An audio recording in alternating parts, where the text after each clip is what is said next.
just to let you know, we're about to enter the portion of the studio that's dressed up for horror nights. All right, you might see some bloody things, whatever, but nothing's gonna pop out at you, okay? We only do that at the nighttime portion of the tour.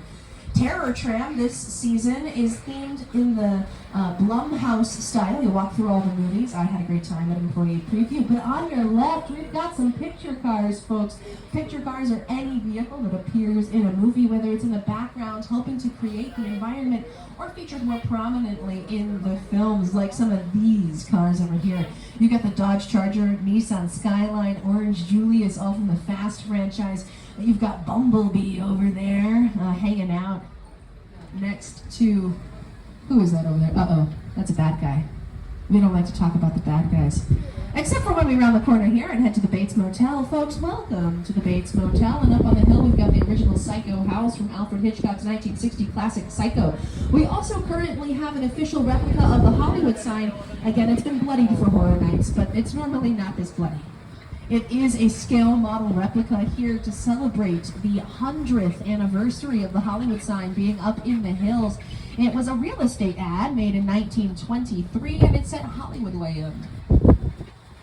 All right, we're getting close to the Psycho house, folks. Oh no, looks like Norman Bates is home. Don't you worry. We're going to go very slowly. Just don't make any eye contact. We will not stop the vehicle, and we should be fine. Hey there, Norman. I'm just going to take these people back to the park. We're going to be back there in 10 minutes. People are expecting us, Norman. They will know if we go missing. Norman, not today.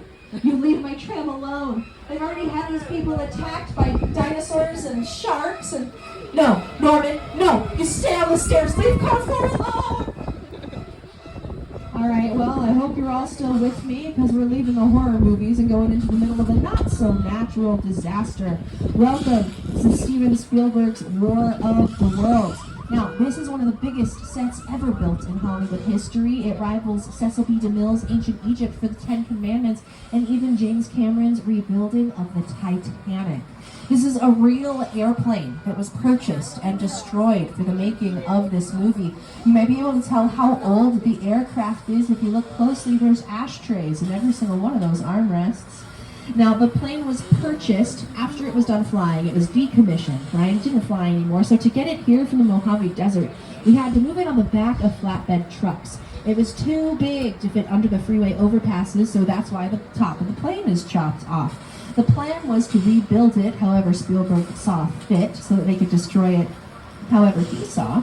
But when he saw the top chopped off of this aircraft, he said, yep, that's just about perfect, and we put it out here as is, including the airplane, the houses, the cars, everything else out here. You've got over 100 tons of debris being used together to create this epic scene. You might see these stanchions over here with a pathway.